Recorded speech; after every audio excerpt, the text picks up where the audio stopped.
안녕하세요. 얼러바드 NFL 김민준. 유재현입니다. 네, 이제 저희도 벌써 프리뷰가 반환점을 돌았습니다. 이제 NFC 남부지구 네 팀 얘기를 해보도록 하겠습니다. 사실은 이제 지난 시즌에 좀 마카마카의 지구였던 또 NFC 남부지구였어요.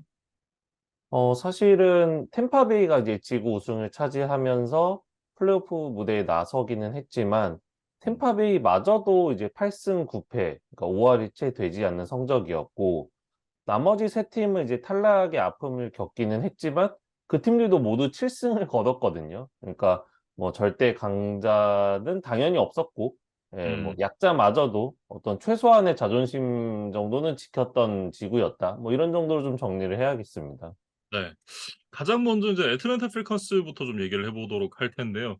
지난 시즌에 이제 맨 라이언과 이별을 선택을 하고 마커스 마리오타를 이제 주전으로 내세우면서 새롭게 좀 리부트를 시도를 해봤었던 애틀랜타 필컨스였는데 생각만큼 이제 그 흘러가진 않았던 그런 시즌이었고 결국 이제 시즌 막판에 데스몬드 리더에게 이제 주전 쿼터백 자리를 넘겨주는 이제 그런 선택을 했습니다. 그러니까 마커스 마리오타가 뭐 쿼터백 다큐멘터리에도 나왔었죠. 예, 그러면서 뭐 좀 커리어의 반등을 꾀했던 한 시즌이었는데, 뭐 현실적으로 이제 그렇게 원활하게 되지는 않았다. 그러니까 이제 펠컨스와 마리오타의 시나리오대로 흘러가지는 않았다고 좀 이야기를 해야 될 것 같고, 이제 플레이오프 탈락이 이제 기정사실화된 시점에서 이제 차라리 그냥 신인 데스몬드 리더에게 기회를 주자, 이렇게 좀 의사결정이 났던 것 같아요. 그래서 리더가 마지막 4경기를 주전으로 뛰었는데, 뭐 기록만 먼저 이제 간단히 살펴보면 2승 2패에 패스 성공률 63%, 708야드에 2개 터치다운, 그다음에 인터셉션이 하나도 없기는 했습니다. 뭐 일단은 이런 정도의 좀 기록을 남겼어요. 이게 뭐 사실은 경기를 뛰면서 나아지는 부분이고 네 경기로 이 선수를 판단을 한다는 건 사실 좀 어떻게 보면 가혹한 일일 수 있다고 생각을 하지만 뭐 아직까지는 뭐 신인이니까 너무 당연할 수도 있는데 부족한 부분들이 좀 많았다. 뭐 이렇게 좀 얘기를 해야 될 것 같고 사실 이제 그 꼭 이제 퍼스트 다운을 갱신을 해야 되는 상황이 아닌 상황에서 조금씩 이제 좀 전진을 만들어내도 되는데 약간 무리한 패스를 하다가 이제 좋지 않은 결과로 이어진다거나 어 패싱 레인이 열려 있는 상황에서 이제 뭐 좀 패스가 정확하지 않게 간다거나 뭐 이런 그 모습들이 좀 있었거든요. 네, 그런 부분에 대한 개선은 반드시 좀 필요한 것 같고 다른 뭐 쿼터백들에 대한 영입 뭐 이런 시도를 할 수도 있었을 것 같은데 어쨌든 데스몬드 리더에게 올 시즌에 기회를 주기로 결정을 한 것으로 보이는 펠컨스입니다.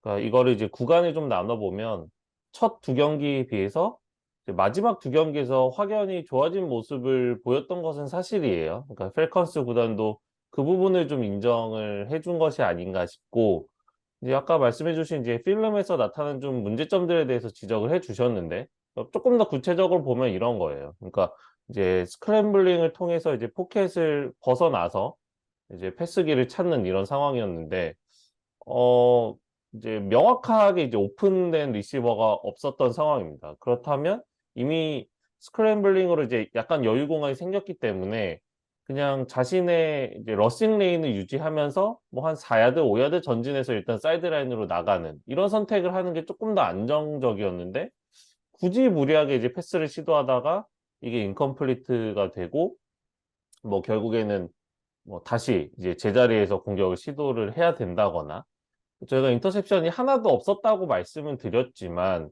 이게 리더가 아주 안정적인 게임 운영을 통해서 기록되지 않은 게 아니라, 실제로는 인터셉션이 몇 번 기록되어도 이상하지 않은 장면이 있었는데, 이게 상대 수비의 실수라던가 뭐 약간의 이제 행운 이런 것들이 이제 겹치면서 기록상으로는 인터셉션이 이제 뭐 기록되지 않았던 이런 장면들이 꽤 있었거든요. 그래서 리더가 이제 아직은 좀 갈 길이 멀다, 저도 이렇게 얘기를 드리고 싶고, 음. 이 리더가 사실 드래프트 3라운드 출신이에요. 그래서 이제 뭐 로렌스 같은, 뭐 그다음에 이제 올해 브라이스 영 같은 1라운드 출신의 특급 유망주가 아니기 때문에 팀에서 인내심 있게 기다려줄 수 있는 시간이 그렇게 길진 않을 수 있다라는 생각이 들어요. 그래서 실제로 이제 펠컨스는 데스몬드 리더뿐 아니라 이제 플랜 B까지 좀 준비를 하는 움직임을 가져갔습니다. 저희가 익히 잘 알고 있는 테일러 하이니키 선수를 2년 1,400만 달러를 주고 이제 영입을 했습니다. 일단은 2년 계약을 안겨줬다는 것 자체가 이 선수에게 여차하면 어, 주전 자리를 맡기겠다. 음, 뭐 이런 보관으로 좀 보여지고 하이니키가 일단 뭐 NFL 무대에서 정상급의 쿼터백은 아니었습니다만 또 좋았을 때는 충분히 성공할 수 있는 쿼터백이다라는 걸 보여주기도 했었던 뭐 그런 선수이기 때문에 어 글쎄요. 그래서 일단 당장 데스몬드 리더보다는 이 선수가 나은 선수긴 합니다만 뭐 리더가 유망주기 때문에 또 자신들이 직접 뽑은 선수잖아요. 뭐 그런 부분 생각을 해 본다면 리더에게 먼저 기회를 주고 여의치 않으면 테일러 하이니키로 선회할 수 있다. 이런 부분을 좀 예상을 할 수 있는 것 같습니다. 음. 그러니까 뭐 계약 조건이나 이제 이 선수의 커리어 등을 살펴보면 사실 백업 치고는 좀 차고 넘치는 재능인 것은 사실인 것 같아요, 하이니키가. 네, 그래서 과연 펠컨스의 데스몬드 리더가 언제까지 자신의 주전 자리를 지킬 수 있을지, 예, 뭐 시간이 그렇게 아주 길게 뭐 주어지진 않을 전망입니다. 그래서 일단은 리더가 맷 라이언의 후계자가 되는 것이 펠컨스의 이제 플랜 A겠지만 만약에 이것이 여의치 않았을 때 하이니키, 그다음에 이제 뭐 다른 뭐 신인이나 다른 FA 쿼터백 이런 것들로 또 옮겨가는 과정이 될지도 좀 지켜봐야 될 것 같아요. 네. 그리고 이제 그 스킬 플레이어진들을 좀 보면 사실은 이제 쿼터백 쪽에서의 무게감이 좀 떨어지기 때문에 '러싱으로 좀 조지겠다.'라는 의도가 음, 보이는 이제 아서 스미스 감독인데 지난 시즌에 이제 5 라운드 신인이었지만 1,000 야드를 넘겼던 이제 타일러 알게이어 선수와 함께 코드럴 패터슨 선수가 여전히 이제 팀에 남아 있습니다. 예 근데 거기다가 올해 1 라운드 픽을 또 러닝백에 태웠어요. 1 음. 라운드 전체 8번 픽으로 비전 로빈슨 선수를 인제 지명을 했습니다. 이번 드래프트에서 "러닝백 중에는 이제 최고의 재능이다."라는 평가를 받았던 선수인데 이 선수가 인제 탄탄한 피지컬을 바탕으로 또 뛰어난 스피드까지 보유한 그런 자원이다. 뭐 이런 평가를 받고 있는 선수입니다. 음. 그러니까 전문가에 따라서는 이 어떤 포지션의 뭐 가치 이런 것들을 제외하면 그냥 단순 재능만으로는 이 비전 로빈슨이 최고다라고 뭐까지 이야기하는 사람들도 있는 것 같더라고요. 이제 그러다 보니까 이제 최근에 프리미엄 포지션이 아닌 러닝백임에도 불구하고 '이렇게 높은 순번에 뽑힐 수 있지 않았나?' 뭐 이런 생각이 들어요. 그래서 이 선수가 이제 텍사스 대학 출신이고 183 센치 97 킬로그램의 이제 피지컬을 가지고 있는데 일단은 이제 가속력 그다음에 이제 최대 이제 속도가 났을 때 그 탑 스피드 이런 것들이 아주 뛰어나다는 이제 평가를 받고 있어요. 근데 뭐 이뿐만 아니라 뭐 방향 전환이라든가 이제 상대 컨택을 받았을 때 밸런스를 유지하는 능력이라든가 그다음에 이제 러닝백이지만 러싱뿐 아니라 리시빙 옵션으로서의 역할을 해낼 수 있는지 이런 부분들까지도 대부분 다 좋은 평가를 받고 있는 좀 소위 육각형 뭐의 능력을 가진 선수가 아닌가 뭐 이런 생각이 좀 들더라고요. 네. 이 선수가 인제 대학 시절에도 그런 모습을 좀 잘 보여줬었는데 지난 시즌에 인제 12 경기에 뛰면서 1,894 스크리미지 야드에 터치다운 20 개를 기록을 했습니다. 그러면서 이제 대학 최고의 러닝백에게 주어지는 도그 워커 어워드를 인제 수상을 하기도 했었는데 이 상을 받았던 선수들을 좀 살펴보면 데릭 헨리, 조나단 테일러, 나제 해리스 뭐 이렇게 그 리그에서 정상급으로 평가받는 러닝백들이 이 상을 수상을 했었거든요. 그렇기 때문에 이제 이 선수가 대학에서 보여줬던 모습을 또 NFL 무대에서도 이어갈 수 있지 않을까 이런 기대를 좀 받는 것 같습니다. 그래서 이제 대개 여론을 살펴보면 이런 건 것 같아요. 이 비전 로빈슨이 가지고 있는 재능을 감안하면 이 선수가 8번 픽에 뽑히는 것은 그렇게 이상한 일은 아니다. 하지만 어떤 현재 팀의 로스터 상황을 감안하면 펠컨스가 비전 로빈슨을 뽑는 것은 다소 좀 문제가 될 수도 있다라는 의견들은 좀 있는 것 같아요. 그러니까 네. 어떤 아서 스미스 감독의 러싱 공격을 사랑하는 성향이라든가 이제 앞서 김민준 아나운서가 얘기해 주신 쿼터백진의 무게감이 떨어지는 상황 이런 것들을 이제 감안하면 좋은 러닝백이 이제 많으면 많을수록 좋다는 거에 대해서는 저도 이제 의견 공감을 합니다만 펠컨스의 팀 성적을 끌어올리는 데 있어서 이 비잔 로빈슨의 존재가 가장 이제 좋은 해결책, 처방전이었을까라는 거에 대해서는 좀 동의하기가 좀 어렵다는 생각이 들어요. 그러니까 음. 일단은 비잔 로빈슨이 지금 뎁스차트의 주전으로 이름을 올리고 있는데, 그러면 결국에는 알게이어와 이 코데르 패터슨의 비중이 좀 줄어들 수밖에 없죠. 아무래도 뭐 두 명의 러닝백을 뭐 활용을 한다 하더라도. 그러다 보면 과연 이 깜짝 활약을 보여줬던 알게이어의 지금 심정은 어떨까? 이 선수가 충분한 동기부여를 가지고 필드 위에 나설 수 있을까라는 것들도 좀 걱정이 되거든요. 이 비잔 로빈슨이 잘할 거에 대한 의심이라기보다 이제 기존에 있는 선수들에게 좀 마이너스 효과가 있지 않을까? 음. 그렇다 보면 전체 총합의 어떤 플러스 시너지는 좀 약화되는 것이 아닌가라는 생각이 좀 들거든요. 그래서 네. 저희가 뒤에 이야기하겠지만 펠컨스 수비 쪽에 여전히 좀 뭐 약점들이 많이 보입니다. 그래서 차라리 이런 쪽을 좀 메웠으면 어땠을까 하는 생각이 들고, 음. 이게 사실 펠컨스의 문제점인 게 뭐 당장 올해만의 문제가 사실은 아니에요. 최근 1라운드 드래프트 픽을 보면 카일 피츠라든가 드레이크 런던이라든가 이런 이제 리시빙 옵션들, 네, 뭐 타이트 엔드들을 이제 뽑아왔지만 이들이 팀의 승리를 만들어내는데 얼마나 큰 기여를 했는지는 잘 모르겠어요. 좀 중복 투자가 아닌가. 왜냐면 지난 시즌에 타일러 알게 선수가 또 좋은 모습을 보여줬으니까. 어쨌든 이 스텝이라는 게 나눠 받는 거기 때문에 음 필수적으로 인제 그 기존에 있었던 선수들의 어떤 이 스텝 지분이 줄어들 수밖에 없거든요. 근데 그런 부분을 생각을 해 보면 좀 아쉬운 그런 이제 선택일 수는 있겠다라는 생각이 들긴 합니다. 음.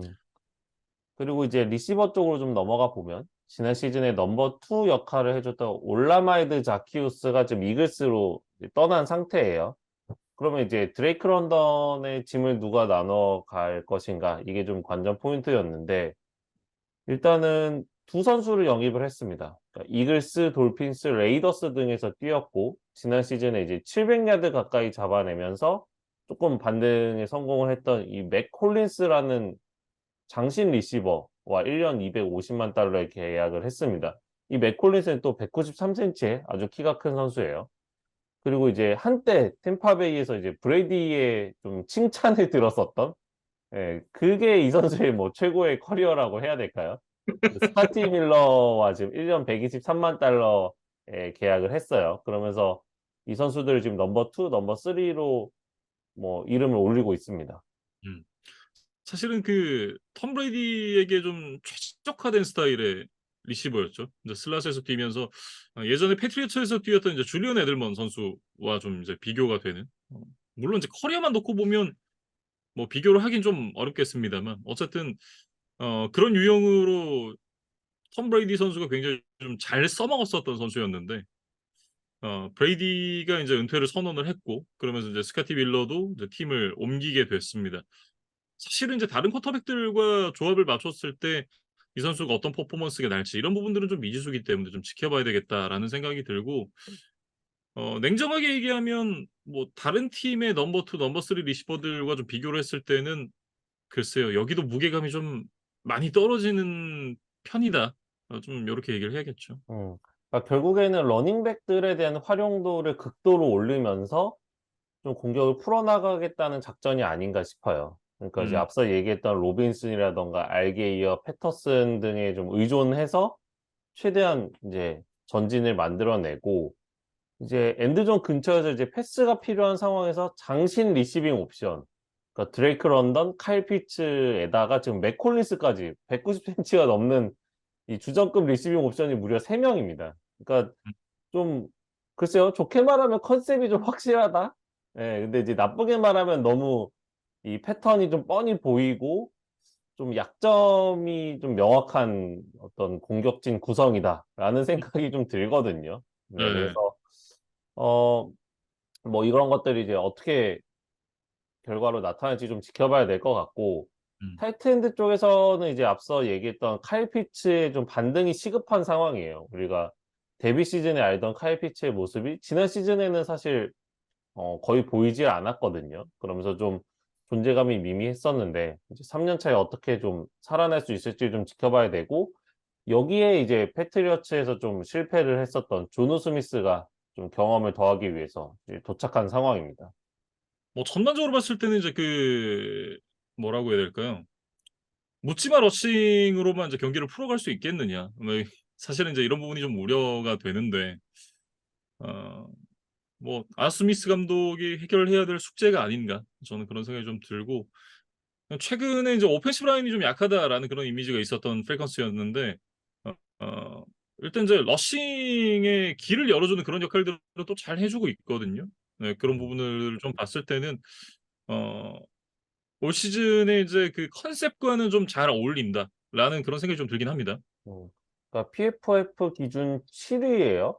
그러니까 사실은 저도 이제 최근에 펠컨스의 오펜시브 라인의 이미지를 감안하면 '아 정말 순위가 높아졌구나.' 이런 생각이 들었고 5 자리 중에 이제 4 자리가 그대로 이제 주전 선수들이 이제 계속 뛸 예정이고 가장 이제 말썽이었던 레프트 가드 자리에만 좀 변화를 가져갔거든요. 그래서 이번 드래프트 2 라운드 전체 38 번으로 시라큐스 대학 출신의 이제 매튜 버게론이라는 이제 선수를 뽑았는데 이 선수가 사실 대학 시절에는 대부분 태클로 뛰었지만 이제 프로에서는 좀 가드로 전향을 할 예정이에요. 그래서 이 버게론이 레프트 가드에서 자리를 잘 잡아만 준다면 이제 아서 스미스 감독이 좋아하는 그 러싱 공격이 쪼끔 더 파괴력을 더하지 않을까 기대를 해 봅니다.